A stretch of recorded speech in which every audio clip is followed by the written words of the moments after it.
مع القرآن نحيا في سلام، فخير الوقت في خير الكلام. الحمد للہ وکفا والصلاة والسلام علی عبادہ الذین اصطفیٰ، خصوصاً علی افضلہم وخاتم النبیین محمد الامین وعلی آلہ واصحابہ اجمعین. اما بعد، فاعوذ باللہ من الشیطان الرجیم. بسم اللہ الرحمن الرحیم. قال اللہ تعالی کما ورد فی سورۃ بنی اسرائیل: وَقَضَىٰ رَبُّكَ أَلَّا تَعْبُدُوا إِلَّا إِيَّاهُ وَبِالْوَالِدَيْنِ إِحْسَانًا إِمَّا يَبْلُغَنَّ عِندَكَ الْكِبَرَ أَحَدُهُمَا أَوْ كِلَاهُمَا فَلَا تَقُل لَّهُمَا أُفٍّ وَلَا تَنْهَرْهُمَا وَقُل لَّهُمَا قَوْلًا كَرِيمًا وَاخْفِضْ لَهُمَا جَنَاحَ الذُّلِّ مِنَ الرَّحْمَةِ وَقُل رَّبِّ ارْحَمْهُمَا كَمَا رَبَّيَانِي صَغِيرًا رَبُّكُمْ أَعْلَمُ بِمَا فِي نُفُوسِكُمْ إِن تَكُونُوا صَالِحِينَ فَإِنَّهُ كَانَ لِلْأَوَّابِينَ غَفُورًا. صدق اللہ العظیم. رب اشرح لی صدری ویسر لی امری واحلل عقدۃ من لسانی یفقہوا قولی. اللہم الہمنا رشدنا واعذنا من شرور انفسنا. اللہم صلی علی محمد وعلی آل محمد کما صلیت علی ابراہیم وعلی آل ابراہیم انک حمید مجید. اللہم بارک علی محمد وعلی آل محمد کما بارکت علی ابراہیم وعلی آل ابراہیم انک حمید مجید. سبحانک لا علم لنا الا ما علمتنا انک انت العلیم الحکیم. ربنا زدنا علمنا وعملنا آمین یا رب العالمین. ناظرین کرام، السلام علیکم ورحمۃ اللہ وبرکاتہ. آج ہم ایک بڑے ہی اہم موضوع پر گفتگو کرنے جا رہے ہیں، اور وہ ہے والدین کے حقوق یا ہمارے فرائض بطور اولاد والدین کے بارے میں کیا ہے. اس حوالے سے اللہ تعالیٰ نے بہت ہی جامع ہدایت سورہ بنی اسرائیل کی آیات 23 تا 25 میں ارشاد فرمائی، اور ان میں یوں سمجھ لیجئے کہ بہت ہی جامعیت کے ساتھ جو ہے یہ بات اللہ پاک نے واضح فرما دی کہ وَقَضَىٰ رَبُّكَ أَلَّا تَعْبُدُوا إِلَّا إِيَّاهُ. تیرے پروردگار نے یہ طے فرما دیا ہے کہ کسی اور کی بندگی تم اختیار نہیں کرنا سوائے اس کے. یعنی سب سے پہلا حق وہ خالق اور مالک کا ہے. وَبِالْوَالِدَيْنِ إِحْسَانًا، اور والدین کے ساتھ انتہائی حسین رویہ، انتہائی خوبصورت طرز عمل اختیار کرنا ہے. یہ احسان ہمارے اردو میں کسی پر احسان دھرنا نہیں ہے، بلکہ حسن سے بنا ہے، مبالغے کا صیغہ. انتہائی خوبصورت جو بہترین رویہ دنیا میں پاسبل ہے کسی کے لیے، وہ تمہیں والدین کے بارے میں اختیار کرنا ہوگا. اما یبلغن عندک الکبر احدہما، اور ان دونوں میں سے اگر کوئی ایک یا وہ دونوں جو ہیں وہ بڑھاپے کو پہنچ جائیں، او کلاہما، یہ دونوں پہنچ جائیں، فلا تقل لہما افن، تو ان دونوں کو اف تک نہیں کہنا ہے. ولا تنہرہما، اور ان دونوں کو جھڑکنا نہیں ہے. وقل لہما قولا کریما، اور ان کے ساتھ بات کرنی ہے بڑے ہی مؤدب اور مہذب انداز میں، بڑے ہی کریمانہ اخلاق کے ساتھ جو ہے ادب کے ساتھ بات کرنا. وَاخْفِضْ لَهُمَا جَنَاحَ الذُّلِّ مِنَ الرَّحْمَةِ، اور ان کے لیے، ان دونوں کے لیے اپنے کندھے شفقت کے ساتھ، رحمت کے ساتھ جھکا کر رکھو. عاجزی کے ساتھ ان کے سامنے کندھے جھکا کر رکھنا. وَقُلْ رَبِّ ارْحَمْهُمَا كَمَا رَبَّيَانِي صَغِيرًا، اور ان دونوں کے بارے میں اللہ تعالیٰ سے یہ دعا کرنا کہ اے میرے پروردگار، ان دونوں پر رحم فرما جس طرح سے انہوں نے میری پرورش کی جبکہ میں چھوٹا سا تھا. ربکم عالم بما فی نفوسکم، تمہارا پروردگار خوب جانتا ہے جو کچھ کہ تمہارے دلوں میں ہے. ان تکونوا صالحین، اگر تم نیکوکار ہوئے، فإنہ کان للأوابین غفورا، تو بے شک اللہ تعالیٰ رجوع کرنے والوں کو بہت زیادہ بخشنے والا اور معاف فرمانے والا ہے. یعنی دو ٹوک انداز میں یہ بات واضح کر دی گئی کہ عبادت یعنی اطاعت کلی اور محبت قلبی، اس کا حقدار تو صرف اللہ ہے، اور انسانوں میں اللہ کے بعد سب سے پہلا حق، سب سے مقدم حق ہے والدین کا. یہ مضمون قرآن مجید میں اس مقام کے علاوہ 4 اور مقامات پر جو ہے اسی تکرار کے ساتھ آیا ہے. اہم مضامین قرآن مجید میں کم از کم 2 مرتبہ یا 2 سے زیادہ مرتبہ دہرا کر ضرور آتے ہیں. جیسے سورہ بقرہ آیت نمبر 83 میں فرمایا کہ وَإِذَا أَخَذْنَا مِيثَاقَ بَنِي إِسْرَائِيلَ، جب کہ ہم نے بنی اسرائیل سے قول و قرار لیا، عہد لیا، لا تعبدون الا اللہ، کہ تم اللہ کے سوا کسی کی بندگی اختیار نہ کرنا. وبالوالدین احسانا، اور والدین کے ساتھ انتہائی خوبصورت رویہ۔ سورہ نساء آیت نمبر 36، وَاعْبُدُوا اللَّهَ وَلَا تُشْرِكُوا بِهِ شَيْئًا، اور اللہ کی بندگی اختیار کرو، اس کے ساتھ کسی کو شریک مت ٹھہراؤ۔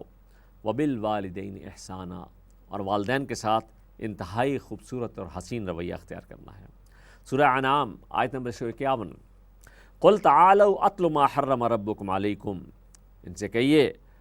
اے لوگو آؤ میں تمہیں وہ چیزیں پڑھ کر سناؤں جو تمہارے پروردگار نے تم پر حرام قرار دی ہیں۔ اللہ تشرکوا بہ شیئا، کہ تم اس کے ساتھ کسی چیز کو بھی شریک نہ ٹھہرانا۔ وبالوالدین احسانا، اور والدین کے ساتھ انتہائی خوبصورت انتہائی حسین رویہ۔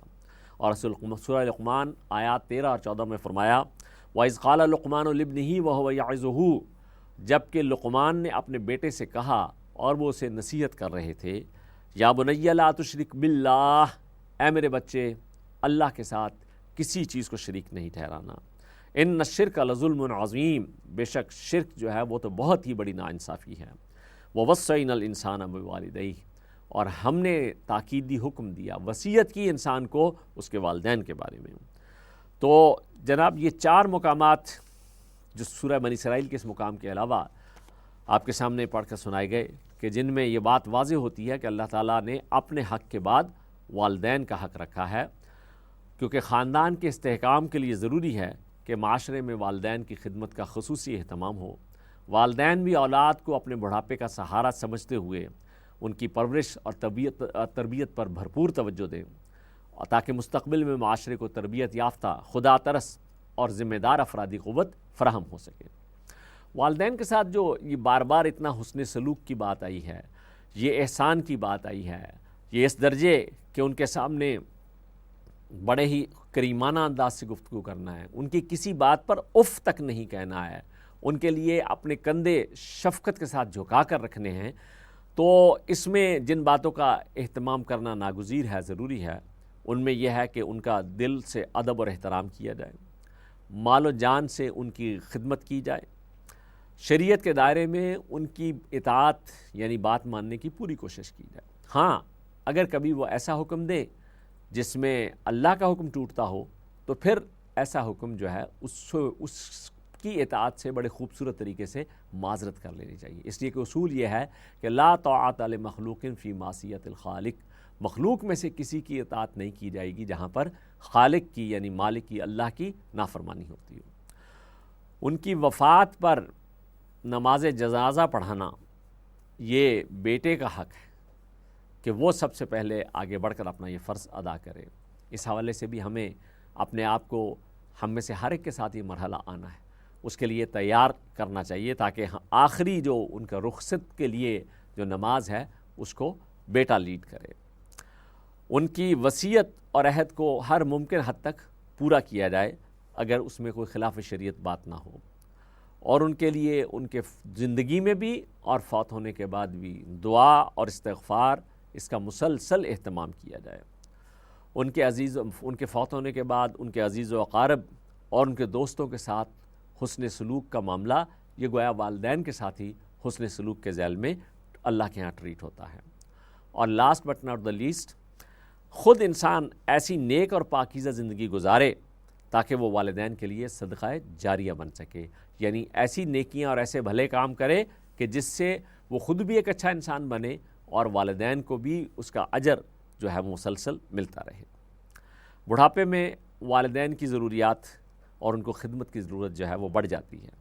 مزاج میں بچوں کی سی ضد بھی پیدا ہو جاتی ہے، بعض اوقات ہوش و حواس بھی درست نہیں رہتے ہیں، کئی دفعہ خدا نخواستہ کوئی معذوریاں جسمانی یا ذہنی ایسی لاحق ہو جاتی ہیں کہ جن کی وجہ سے جو ہے وہ ان کو جو ہے خصوصی اٹینشن اور توجہ کی ضرورت ہوتی ہے۔ اس موقع پر ان کی بات کو خاص طور پر توجہ سے سنا جائے۔ عام طور پر بزرگوں کی خواہش یہ ہوتی ہے کہ جو وہ بات کرے اس کو فوری طور پر جو ہے وہ اس پر عمل ہو جانا چاہیے۔ تو اس اعتبار سے اگر اپنا کوئی کام پیچھے چھوڑ کر بھی اس کی ضرورت پڑے تو وہ کرنی چاہیے، ورنہ کم از کم ان کو اطمینان اور تسلی دلانی چاہیے کہ ان کی بات مانی جا رہی ہے۔ اور اس اعتبار سے سعادت مند اولاد جو ہے اس کو ان کی خدمت میں کوئی کمی نہیں رہنی چاہیے۔ ان کو جھڑکنا تو دور کی بات ہے، انسان جو ہے جو بہت ہی کسی بات پر عاجز آ کر اف کے الفاظ منہ سے نکالتا ہے، قرآن نے اس سے بھی روک دیا کہ فلا تقل لہما اف، ان دونوں کو اف تک نہیں کہنے، ولا تنہرہما، ان کو جھڑکنا یہ تو گویا کہ بہت بڑی گستاخی اور بے ادبی کی بات ہوگی، نہ ہی ان کے سامنے کسی قسم کی اکتاہٹ کا اظہار کیا جائے۔ اظہار گفتگو اور انداز گفتگو ایسا ہو کہ جیسے کوئی خطا وار غلام کسی سخت مزاج آقا کے سامنے کھڑا ہے، اور یہ سب کچھ کرتے ہوئے بھی یہ احساس رہے کہ والدین کے احسانات کا بدلہ ادا نہیں کیا جا سکتا۔ اسی لیے اللہ تعالیٰ نے ہمیں یہ دعا تعلیم فرما دی کہ یہ سب کچھ کرتے ہوئے بھی ان کے لیے یہ دعا کرتے رہنا کہ رب ارحمہما کما ربیانی صغیرا، اے میرے پروردگار تو ان دونوں پر اسی طرح سے رحم فرما جس طرح سے انہوں نے میری پرورش کی جبکہ میں چھوٹا سا تھا۔ اس حوالے سے ایک شاعر نے اس بڑے خوبصورت اشعار اس دعا کے بارے میں کہے ہیں، اور اس کا جو پیغام ہے، اس کے اندر جو میسج ہے اس کو کنوے کرنے کی کوشش کی ہے کہ رب ارحمہما کما ربیانی صغیرا، رحم کر والدین پر یا اللہ اس طرح کرتے تھے رحم بچپن میں وہ مجھ پر جس طرح، سونے نہ دیا انہوں نے کبھی بھوکا مجھے، ہمیشہ بری صحبت سے روکا مجھے، رہے مرتے دم تک یہ ساتھ اس طرح، ہوتا ہے ساتھ دل کا دھڑکن سے جس طرح، جس نے سایہ بوڑھے والدین کا پایا لیکن بوجھ سمجھ کر ان کو ٹھکرایا، بد نصیب ہے وہ اس طرح پھنسا ہو کو بیچ بھنور میں جس طرح، چاہے تکلیف ہو یا غم اس کو سہو، والدین کو مگر اف تک نہ کہو، فلا تقل لہما اف، چاہے تکلیف ہو یا غم اس کو سہو، والدین کو مگر اف تک نہ کہو، ہوگی نہیں دنیا میں کوئی ہستی اس طرح، مقام والدین کا ہے جس طرح، اور دنیا میں نہیں باں کا کوئی نیب البدل، خدمت ان کی کرتے رہو ہر پل، بنا ماں کے ہے یہ دنیا اس طرح، چھا جائے ہر سو اندھیرا جس طرح، اور یوسف کبھی والدین کو رلانا نہیں، ان کی کسی خواہش کو ٹھکرانا نہیں، کرتے رہو ان کی خدمت اس طرح، سکھایا رسول اللہ صلی اللہ علیہ وسلم نے جس طرح۔ تو یہ رب ارحمہما کما ربیانی صغیرا، اللہ کے رسول صلی اللہ علیہ وسلم نے اپنے بہت سارے ارشادات گرامی میں والدین کے حقوق کا تذکرہ فرمایا ہے۔ صحیح بخاری کی روایت ہے، حضرت عبداللہ ابن مسعود رضی اللہ تعالیٰ بیان کرتے ہیں کہ میں نے رسول اللہ صلی اللہ علیہ وسلم سے دریافت کیا کہ سب سے اچھا عمل کون سا ہے؟ آپ صلی اللہ علیہ وسلم نے فرمایا کہ نماز کو وقت پر ادا کرنا۔ پوچھا اس کے بعد آپ صلی اللہ علیہ وسلم نے فرمایا کہ اللہ کی راہ میں جنگ کرنا۔ اسی طریقے سے ایک اور روایت صحیح بخاری کی جس میں بلکہ یہ صحیح مسلم کی ہے کہ آپ صلی اللہ علیہ وسلم نے ارشاد فرمایا کہ وہ آدمی ذلیل ہو، وہ خوار ہو۔ عرض کیا گیا کہ یا رسول اللہ صلی اللہ علیہ وسلم کون؟ تو آپ صلی اللہ علیہ وسلم نے فرمایا کہ وہ بد نصیب جو ماں باپ کو یا دونوں میں سے کسی ایک کو ہی بڑھاپے کی حالت میں پائے اور پھر ان کی خدمت کر کے جنت حاصل نہ کر لے۔ یعنی گویا کہ یہ اتنا بڑا موقع ہے انسان کے لیے جنت کو کمانے کا کہ جس نے اس کو مس کر دیا، اس نے ماں باپ دونوں یا ان دونوں میں سے کسی ایک کو بڑھاپے کی حالت میں پایا اور ان کی اس طرح سے خدمت نہ کی کہ وہ اس سے خوش ہوں اور اس کے نتیجے میں اللہ اسے جنت عطا فرمائے، تو فرمایا کہ ایسا شخص جو ہے وہ بہت ہی زیادہ ذلیل ہو، خوار ہو۔ اس کے لیے آپ صلی اللہ علیہ وسلم الفاظ استعمال کیے۔ ایک شخص نے، یہ بخاری شریف کی روایت ہے، ایک شخص نے رسول اللہ صلی اللہ علیہ وسلم سے پوچھا کہ مجھ پر خود خدمت اور حسن سلوک کا سب سے زیادہ حقدار کون ہے؟ تو آپ صلی اللہ علیہ وسلم نے ارشاد فرمایا کہ تیری ماں۔ اس نے پھر پوچھا کون؟ آپ صلی اللہ علیہ وسلم نے فرمایا تیری ماں۔ اس نے پھر پوچھا کون؟ تو آپ صلی اللہ علیہ وسلم نے فرمایا تیری ماں۔ اور اس نے پوچھا پھر کون؟ تو آپ صلی اللہ علیہ وسلم نے فرمایا کہ تیرا باپ۔ گویا کہ 3 مرتبہ ماں کا تذکرہ کرنے کے بعد چوتھی مرتبہ آپ صلی اللہ علیہ وسلم نے باپ کے لیے اس کا ذکر فرمایا۔ اور ماں کی جو ہے وہ گویا کہ یہ خدمت اور ماں کو خوش کرنا اور ماں کے لیے جو ہے یہ حقوق کا معاملہ، اس کا تذکرہ سورہ لقمان کی آیت نمبر 14 میں بھی اس طرح سے آتا ہے کہ وَوَصَّيْنَا الْإِنسَانَ بِوَالِدَيْهِ، ہم نے انسان کو تاکید کی اس کے والدین کے بارے میں۔ حَمَلَتْهُ أُمُّهُ وَهْنًا عَلَى وَهْنٍ، اٹھائے رکھا اس کی والدہ نے اس سے حالت حمل میں تکلیف پر تکلیف جھیل کر، وَفِصَالُهُ فِي عَامَيْن، اور اس کا دودھ چھڑانا ہے 2 سال میں، انشکر لی ولوالدیک، پس کر شکر میرا اور اپنے والدین کا۔ یعنی یہ ہے اللہ تعالیٰ بتا رہا ہے کہ ماں جس کا اللہ کے رسول صلی اللہ علیہ وسلم نے 3 مرتبہ ذکر فرمایا، تو یہاں بتایا کہ وہ حالت حمل میں بھی تمہیں تکلیف جھیل کر اٹھائے رکھتی ہے، اور پھر 2 سال تک جو ہے جونک کی طرح بچہ ماں کی بہترین توانائیاں جو ہے ان کو چوستا رہتا ہے۔ اس کے علاوہ خوب سردی کے موسم میں بھی اور خوب نیند کی حالت میں بھی ماں ہی وہ ہستی ہے جو اس بچے کی صفائی کرتی ہے، اس کے گیلے کپڑے جو ہے اس کو نکالتی ہے، اپنی گود کے ذریعے سے اس کو گرمی پہنچاتی ہے، خود جو ہے گیلی اور ٹھنڈی جگہ پر سوتی ہے، بچے کو خشک اور گرم جگہ فراہم کرتی ہے۔ اور جب ہم بچپن میں کئی مرتبہ ماں سے سوال کرتے ہیں تو بغیر کسی اکتاہٹ کا اظہار کیے ہوئے وہ ہر دفعہ بڑے شوق کے ساتھ، بڑی محبت کے ساتھ منہ چومتے ہوئے بچے کے اسی سوال کا بار بار جواب دیتی ہے۔ لیکن اس کے برعکس جب ماں بڑھاپے کی عمر کو پہنچ جاتی ہے اور وہ اگر کسی بات کو بار بار کہتی ہے تو بچے اکتاہٹ کا اظہار کرتے ہیں، حالانکہ ہمیں اپنا وہ وقت یاد رکھنا چاہیے کہ جب ہماری یہ کیفیت تھی تو ماں کا ہمارے ساتھ کیا سلوک تھا۔ والدہ کا حق ایسا ہے کہ ایک صحابی نے عرض کیا کہ یا رسول اللہ صلی اللہ علیہ وسلم، ایک راہ میں جو کہ ایسے گرم پتھروں پر ہے کہ اگر گوشت کا ٹکڑا ان پر ڈال دیا جائے تو وہ کباب بن جائے، ایسی راستے میں 6 میل تک اپنی ماں کو گردن پر سوار کر کے لے گیا ہوں، کیا میں نے اس کا حق ادا کر دیا؟ تو آپ صلی اللہ علیہ وسلم نے ارشاد فرمایا کہ تیرے پیدا ہونے میں جس قدر دردوں کے جھٹکے، لیبر پینز ماں نے اٹھائے ہیں، شاید ان میں سے یہ ایک جھٹکے کا، ایک پین کا بدلہ بھی نہیں ہے۔ سورہ احقاف آیت نمبر 15 میں اللہ تبارک و تعالیٰ نے ارشاد فرمایا کہ وَوَصَّيْنَا الْإِنسَانَ بِوَالِدَيْهِ إِحْسَانًا، ہم نے انسان کو تاکیدی حکم دیا والدین کے ساتھ انتہائی خوبصورت رویے، حسن سلوک اختیار کرنے کا۔ حملتہ امہ وہنًا علی وہن، حملتہ امہ کرہا، اس کی ماں نے اسے حالت حمل میں اٹھائے رکھا تکلیف کے ساتھ، ووضعتہ کرہا، اور اس کا وضع حمل ہوا، اس کو جنم دیا اس نے بڑی تکلیف کے ساتھ، وفصالہ 30 شہرا، اور اس کا دودھ چھڑانا ہے 30 مہینے میں۔ تو گویا کہ یہ وہ سارے کام ہیں جو ماں خاص طور پر جو ہے جو یہ تکلیفیں برداشت کرتی ہے، جس کی وجہ سے اللہ کے رسول صلی اللہ علیہ وسلم نے 3 مرتبہ ماں کا حق بتایا۔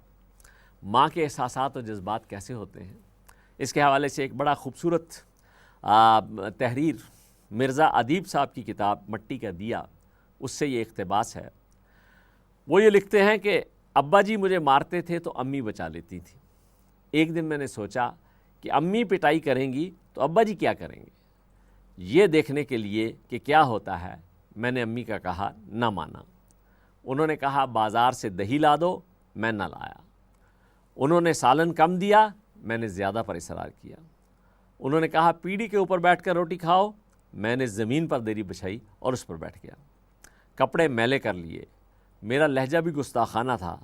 اور مجھے پوری توقع تھی کہ امی ضرور ماریں گی، مگر انہوں نے مجھے پیار سے سینے سے لگا کر کہا کیوں دلاور پتر، میں صدقے جاؤں، تو بیمار تو نہیں ہے۔ یعنی ماں کے کو وہ اشتعال آتا ہی نہیں ہے، بلکہ اس کے دل میں ہمیشہ بچے کے لیے ہمدردی کے، نرمی کے جذبات اور احساسات، حالانکہ بچہ جان بوجھ کر ماں کو جو ہے جنجلانے والی حرکتیں کر رہا ہے، لیکن ماں پھر بھی جو ہے اس پر اپنی اس پریشانی کا اظہار کرتی ہے کہ تمہاری طبیعت تو ٹھیک ہے کہ تم اس قسم کے رویوں کا اظہار کر رہے ہو۔ تو اس اعتبار سے یہاں تک یہ بات ماں کے حقوق کے حوالے سے ہمارے سامنے آئی، اس لیے کہ ماں کو اللہ نے وہ جذبات اور احساسات دیے ہیں جو دنیا میں کسی اور رشتے کے اندر وہ نہیں پائے جاتے ہیں۔ اس کا یہ مطلب نہیں ہے کہ والد کی اطاعت کا یا ان کی خدمت کا حکم نہیں ہے، بلکہ اس حوالے سے بھی جو اللہ کے رسول صلی اللہ علیہ وسلم کے ارشادات گرامی ہیں ان کو بھی ملاحظہ فرمائیے کہ آپ صلی اللہ علیہ وسلم نے ارشاد فرمایا کہ اللہ کی اطاعت والد کی اطاعت میں ہے اور اللہ کی نافرمانی والد کی نافرمانی میں ہے۔ اسی طرح سے ایک اور حدیث میں ارشاد فرمایا، ترمذی شریف کی روایت ہے کہ اللہ کی رضا والد کی رضا میں ہے اور اللہ کی ناراضگی والد کی ناراضگی میں ہے۔ اور آپ صلی اللہ علیہ وسلم یہ فرماتے ہیں کہ یہ جو ہے الوالد اوسط ابواب الجنہ، یہ والد جو ہے یہ تو جنت کے درمیانی دروازوں میں سے ایک دروازہ ہے۔ فَإِن شِئْتَ فَاعْزَعْ فَذَلِكَ الْبَابَ اور احفظ، تو چاہو تو اس دروازے کو جو ہے اس کی حفاظت کرو اور اس کا حق ادا کرو۔ تو اس اعتبار سے یہ والد کے حق بھی جو ہے یہاں پر ہمارے سامنے آیا، اور اس میں مسلم شریف کی ایک اور روایت میں فرمایا کہ کوئی بیٹا اپنے والد کا حق ادا نہیں کر سکتا یہاں تک کہ اسے حالت غلامی میں پائے اور پھر اسے آزاد کرا دے۔ تو اس پہلو سے ہم پر یہ لازم ہے کہ دونوں کی خدمت کی جائے اور دونوں کے لیے جو ہے وہ سارے احساسات اور جذبات رکھے جائیں، دونوں میں سے کسی کو اف تک نہ کہا جائے، اور اس سے آگے بڑھ کر جو ہے خدا نخواستہ گالم گلوچ یا بد تہذیبی یا بد کلامی، یہ تو بہت بڑی جسارت ہے۔ اللہ کے رسول صلی اللہ علیہ وسلم نے ارشاد فرمایا کہ لعن اللہ من سب والدیہ، اللہ کی لعنت ایسے شخص پر ہو جو والدین کو گالی دیتا ہو۔ اور آپ صلی اللہ علیہ وسلم نے یہ بھی فرمایا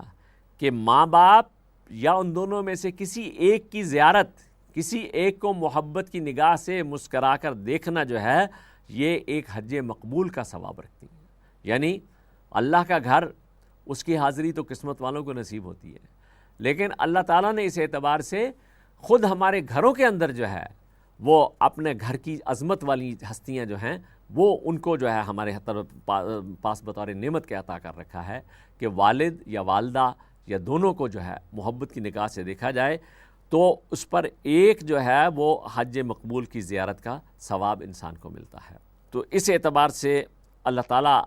اس بات کی توفیق عطا فرمائے کہ والدین کی اطاعت اور فرمانبرداری جو ہے وہ انسان مسلسل اختیار کیے رکھے، اور ان کے اس دنیا سے جانے کے بعد بھی ان کے لیے مسلسل دعا کرتا رہے،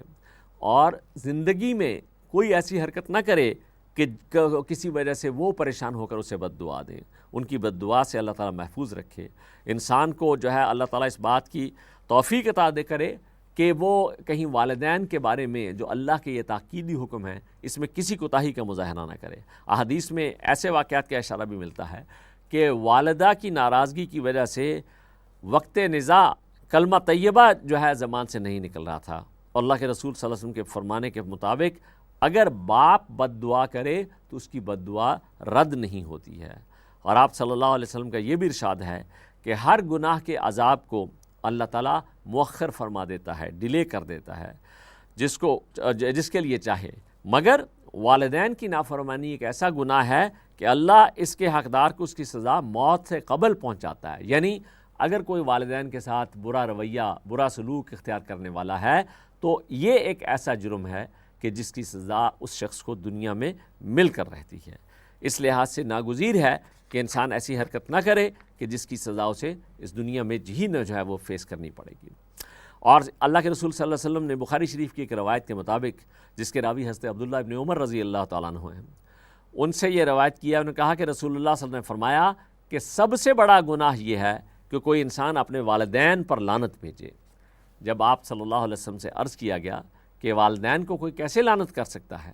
تو آپ صلی اللہ علیہ وسلم نے فرمایا کہ وہ اس طرح سے کہ ایک آدمی دوسرے آدمی کے باپ کو گالی دیتا ہے اور اس کے جواب میں وہ اس کے باپ کو گالی دیتا ہے، تو ایک شخص کسی کی ماں کو گالی دیتا ہے، نتیجتاً وہ جواب میں اس کی ماں کو گالی دیتا ہے۔ تو یہ گویا کہ اللہ آپ صلی اللہ علیہ وسلم سے سب سے بڑا گناہ قرار دیا ہے کہ انسان اپنے والدین کو گالی دے یا ان پر لعنت کرے۔ اور اس پر جب صحابہ کرام نے تعجب کی بنا پر عرض کیا کہ یہ کیسے ممکن ہے کہ انسان اپنے والدین کو گالی دے، تو اس پر آپ صلی اللہ علیہ وسلم اس کی وضاحت فرمائی کہ ایک انسان کا کسی سے ناراض ہو کر اس کے والدین کو گالی دیتا ہے اگر، تو وہ اس غلیظ گفتگو کو سن کر اس کے بدلے میں اس کے باپ کو گالی دیتا ہے۔ اس طرح سے وہ کسی کے والدین کو گالی دے کر اپنے والدین کو گالیاں نکلوانے کا باعث جو ہے وہ بنتا ہے، گویا کہ اس نے خود اپنے والدین کو گالی دی ہے۔ اسے رسول اللہ صلی اللہ علیہ وسلم نے سب سے بڑا گناہ قرار دیا۔ اس سے معلوم ہوا کہ جو کام کسی گناہ کا سبب بنے اس سے بھی بچنے کی کوشش کی جائے تاکہ کوئی انسان نہ کردہ گناہوں کی پاداش میں سزا کا حقدار نہ ٹھہرے۔ تو ناظرین کرام، یہ آج کی اس نشست میں ہمارے سامنے والدین کے حقوق کے حوالے سے اللہ تعالیٰ کے بڑے تاکیدی حکم آئے ہیں۔ اللہ تعالیٰ سے دلی دعا ہے کہ وہ ہمیں اپنے والدین کی دل و جان کے ساتھ سچی خدمت کرنے کی، والدین جن کی زیارت ایک حج مقبول کا اجر و ثواب رکھتی ہے، اور ماں جس کے قدموں کے تلے اللہ تعالیٰ نے جنت جو ہے رکھی ہے، اور ماں باپ دونوں ہی ایک روایت مطابق اللہ کے رسول نے فرمایا کہ یہ دونوں تمہاری جنت ہیں یا تمہارے جہنم میں. یعنی اگر تم ان کے ساتھ اچھا رویہ اختیار کرو گے تو اللہ کی رحمت سے امید ہے کہ اللہ پاک اپنے فضل سے جنت میں داخل کرے گا، اور اگر خدا نخواستہ ان کے حقوق کی ادائیگی میں کوتاہی ہوئی تو اس پر جو ہے اللہ کے ہاں گرفت کا، پکڑ کا بھی بہت بڑا اندیشہ ہے. اللہ پاک ہم سب کو اس بات کی توفیق عطا فرمائے کہ ہم اپنے والدین کی دل و جان کے ساتھ ان کی خدمت کریں. ان کے لیے جو دعا اللہ نے تعلیم فرمائی ہے کہ رب ارحمہما کما ربیانی صغیرا، اے میرے پروردگار تو ان دونوں پر رحم فرما جس طرح سے انہوں نے میری پرورش کی جبکہ میں چھوٹا سا تھا. اس کے ساتھ آیت نمبر 25 میں فرمایا کہ ان تکونوا صالحین، اگر تم نیکوکار ہوئے تو فإنہ کان للأوابین غفورا، تو بے شک اللہ تعالیٰ جو رجوع کرنے والے ان کو بہت زیادہ بخشنے والا ہے. یعنی بڑھاپے میں اب ان کی کسی معذوری یا لاچاری کی وجہ سے یا ان کی کسی خلاف شریعت خواہش کو اگر پورا نہیں کیا جا سکتا تو اس صورت میں بھی بڑی عاجزی کے ساتھ اپنی مجبوری کا اظہار کر دیا جائے. اللہ کی طرف اپنی بے بسی سے رجوع کرنے والوں کو اللہ پاک جو ہے بہت زیادہ معاف فرمانے والا ہے. اللہ ہر انسان کی مجبوری کو بھی خوب جانتا ہے اور وہ نیک نیت اولاد کو ضرور معاف فرمائے گا. اللہ تعالی ہمیں اپنے والدین کی صحیح خدمت کرنے کی توفیق عطا فرمائے. وآخر دعوانا ان الحمدللہ رب العالمین. مع القرآن نحيا في سلام فخير الوقت في خير الكلام.